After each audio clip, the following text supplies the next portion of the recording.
एक तरफ सरकार ग्रामीण इलाकों में बेहतर स्वास्थ्य सेवाएं देने के बड़े बड़े दावे करती है, वहीं दूसरी तरफ जमीनी हकीकत इससे बिल्कुल उलट है। आज हम आपको दिखाने जा रहे शासकीय लापरवाही का एक ऐसा जीता जागता उदाहरण जिसे देखकर आप भी हैरान रह जाएंगे। महाराष्ट्र के गोंदिया जिला अंतर्गत आने वाली तिरोड़ा तहसील के बड़े गांव से एक बेहद चौंकाने वाला मामला सामने आया। यहाँ प्राथमिक स्वास्थ्य केंद्र की मुख्य इमारत होने के बावजूद आज इंसानों का इलाज मजबूरी में जानवरों के अस्पताल में किया जा रहा है। देखिए हमारी खास ग्राउंड रिपोर्ट। यह जो तस्वीरें आप अपनी स्क्रीन पर देख रहे हैं, ये बदहाल व्यवस्था की बानगी है। बड़े गांव में स्थित प्राथमिक स्वास्थ्य केंद्र को अब पशु वैद्य अस्पताल यानी जानवरों के दवाखाने में शिफ्ट कर दिया गया है। इस पशु अस्पताल के परिसर में कर्मचारियों के रहने के लिए बने क्वार्टर का इस्तेमाल अब प्राथमिक स्वास्थ्य केंद्र के रूप में हो रहा है। जिस जगह पर मवेशियों और जानवरों का इलाज होना चाहिए था, वहां आज इंसानों का इलाज किया जा रहा है, जो कि बेहद चिंताजनक है। जब इस गंभीर स्थिति को लेकर हमारे संवाददाता ने बड़े गांव के संबंधित डॉक्टर से बात की तो कई कड़वे सच सामने आए। डॉक्टरों के मुताबिक प्राथमिक स्वास्थ्य केंद्र की पुरानी इमारत को डिस्मेंटल यानी कि जर्जर और ढहाने योग्य घोषित कर दिया गया।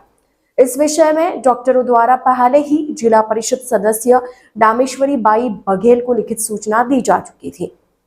उन्हें तुरंत नई इमारत बनाकर दी जाए या फिर इस इमारत की मरम्मत कराई जाए।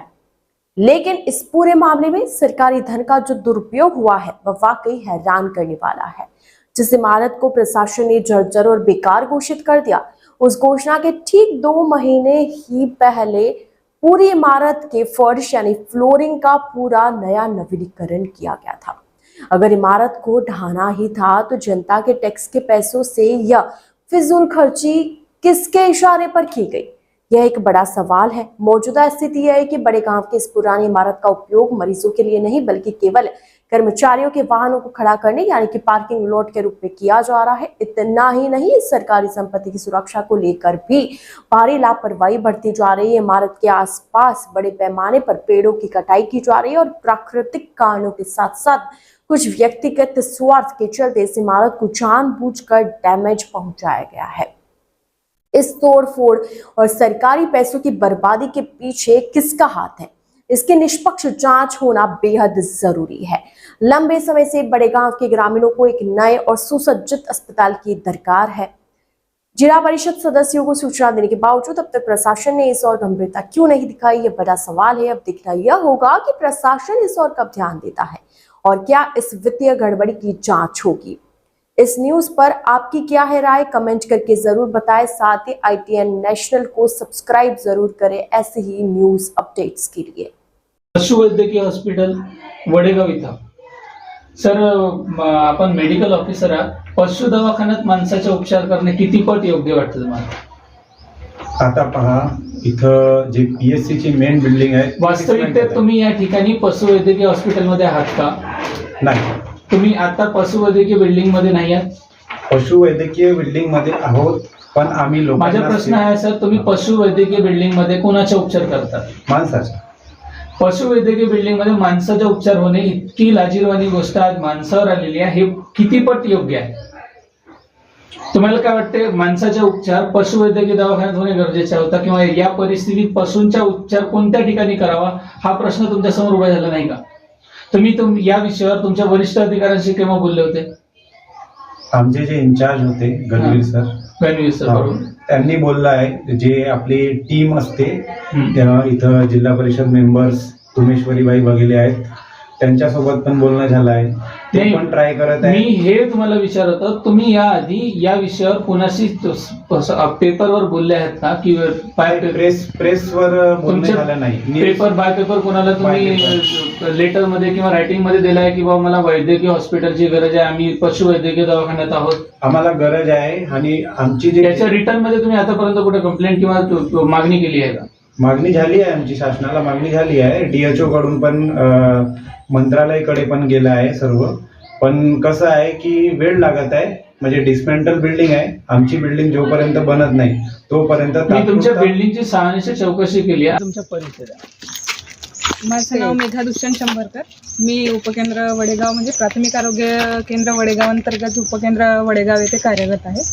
हे जे उपकेंद्र या ठिकाणी आहे याचं जे तिकडे शिफ्ट केलं याच दवाखान्यात तुम्ही काम करता का? हो, इथून आम्ही ऑगस्ट महिन्यामध्ये शिफ्ट केलं पशुवैद्यकीय. कोणत्या कारणासाठी केलेला होता तुम्ही हा शिफ्ट? कोणत्या कारणाने तर ते सर पूर्ण पडत आहेत वरून छत वगैरे. त्यावेळेला तुम्ही होते का या ठिकाणी जेव्हा शिफ्टिंग झाला? क्वार्टरमधून शिफ्टिंग पशुवैद्यकीय मध्ये झाला तेव्हा होती. तुम्हाला इथे एकूण किती दिवस झाले आतापर्यंत? 15 महिने. 15 पूर्ण झाले. तुमच्या कार्यालयीन कामाच्या दिवसात शिफ्ट करण्याच्या काही दिवसापूर्वी त्या ठिकाणी नवीनीकरण म्हणून टाईल्स वगैरे लावण्यात आले, तेव्हा तुम्ही होता का? नाही सर, तेव्हा नाही. अच्छा, तुम्ही कोण तुम्ही होते? तुमचं नाव सांगा. माधुरी वसंतराव बनसोड. मी स्टॉफ नर्स या पदाकरता कार्यरत आहे. मला इथे 10 वर्ष पूर्ण झालेले आहे. 2014 पासून मी इथे कार्यरत आहे आणि आता सुरळीतपणे कार्यरत राहतील. इथे जे हॉस्पिटल शिफ्ट झाला त्याच्या काही दिवसापूर्वी या ठिकाणी जे तोडफोड करून व्यवस्थित स्टाईल सुव्यवस्थित लागलेली होती. स्टाईल कशासाठी लावली? तर तुटल्या होत्या का जुन्या स्टाईल? नाही सर, ते काय ते थोडंसं त्यांनी चेंज केली. कोणी चेंज केलं आहे? म्हणजे ते त्यांचे कॉन्ट्रॅक्ट होता की आम्हाला चेंज करायचं आहे असं सांगितलं, त्यांनी चेंज केलं. खालची कोणी चेंज केलं? ते त्यांच्याकडे कॉन्ट्रॅक्ट होता, त्यांनीच केलं सर. अच्छा, ते कोणाच्या होतं तुम्हाला नाही माहित, नाही, पण ते नाही, खालचं चेंज केलं. गरज आपल्याला छतची होती, छत खराब झाली होती, तिला रिपेअर करण्याची गरज होती. 2-3 महिन्यानंतर मग कसं डिसमिस म्हणूनच दाखवली बिल्डिंग. इथून आम्ही मग 2024 मध्ये त्या तिकडे शिफ्ट झालो क्वार्टरला. अच्छा, तिथे आम्ही 1 वर्ष राहिलो. 2025ला 19 ऑगस्टला आम्ही तिकडे गेलो पशुवैद्यकीय अधिकाऱ्यांकडे. आणि सोबत या ठिकाणी काही जे झाडं तोडफोड झाली आहे त्याच्या काय कोण त्याच्या केलं आहे? आधी म्हणजे 2 वर्षाच्या 2021 मधली गोष्ट आहे ती. तेव्हा ते आमचे मोटगरे सर होते, तेव्हा त्यांच्या याच्यात झालेलं होतं ते झाडं गिळं. अच्छा, तुम्ही या ठिकाणी केव्हापासून कार्यरत आहे? कोणत्या पदावर आहे? सर, मी रुपाली चंद्रिकापुरे आहे. मी प्रयोगशाळा वैज्ञानिक आहे. थोडं लाऊड बोला, आवाज कमी येते. मी रुपाली चंद्रिकापुरे. मी प्रयोगशाळा वैज्ञानिक अधिकारी या पदावर कार्यरत आहे मागच्या 1 वर्षापासून.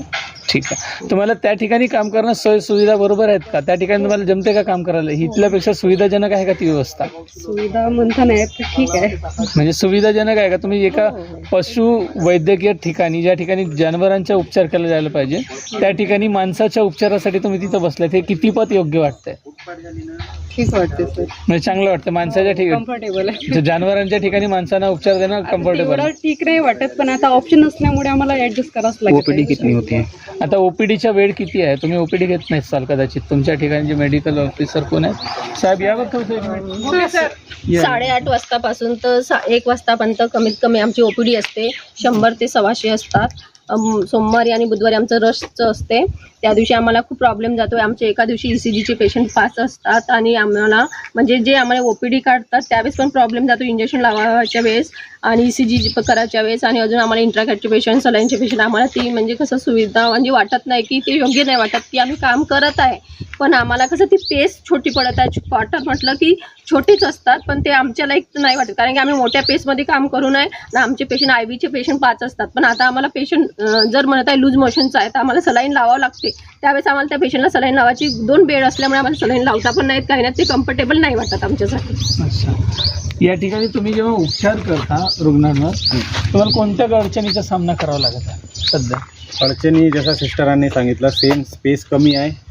आमची सवय आहे की मोठी स्पेस पाहिजे, बेड जास्त पाहिजे. आमच्याकडे जे स्पेस आहे कमी आहे, त्यामुळे 2 अच्छा, आता जे या ठिकाणी तुम्हाला रुग्ण आढळतात यांना वैद्यकीय उपचार करत असताना तुम्हाला त्यांना ऍडमिट करावं किंवा काही वेळ तुम्ही ऑब्झर्वेशन मध्ये असं ठेवायला पाहिजे वाटते. असं गरजेचे असतात खूप का? काही पेशंट असतात डेली बेसिसवर 2-3 पेशंट असे निघतात की त्यांना आपल्याला वाटते की हे 3 दिवस आपल्याकडे ऍडमिट पाहिजे, कारण की ते घरी जाणार आणि काय करणार काही गॅरंटी अंडर नाही. ऑब्झर्वेशन मध्ये पाहिजे तसं पाहिजे तुम्हाला Low वाटतं, पण BP, तुम्ही ठेवू शकत नाही कारण हो. तुमच्याकडे बेडची सुविधा उपलब्ध नाहीये. सुविधा नाही. अशा परिस्थितीत एका मानवी हक्काच्या या ठिकाणी उल्लंघन होत आहे आणि तुम्हाला वाटते तुम्ही ह्याच्यात चांगलं काय करू शकता. तुम्हाला या ठिकाणी स्पेस किंवा एखाद्या व्यवस्थित बिल्डिंगची गरज आहे. आम्हाला व्यवस्थित बिल्डिंग पाहिजे.